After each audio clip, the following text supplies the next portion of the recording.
ngono ya Ndek. Presiden sing menang sing gemoy. Gemoy berarti wong wedok sing gemoy. Iya.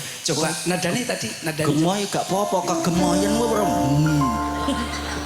Lagi ditimbai sikil Lah ngelim. kowe ngapa kecilikan selilit tok? Ya selilit tok malah gak apa-apa. Aku malah katut ini tuh. Gemoy ra apa-apa ning aja kenemenen. Masane bojo lek kelemon ngelon iki iso kram sikil. Lah 5 menit ngono wis sikil keras. Masa lho, Mas. Iya. Masa ngono les kebacot terus kram ya. Kram. Iya iya. Heeh, tunggalane kuwi lho. Apa? Sing sampean roh apa ki Son Herop. Horek. Horek. Ya Son Horek. Ah. Son Horek lho karnaval lho. Iya. Aku lak mesti joget ngene to. Duangi tinggal gini pagi lah kok neng Batu ngene iki nek seminggu melok karnaval telung dina gak iso balik bos ngene iki Lah ya kram kebacut. bener Ah iya.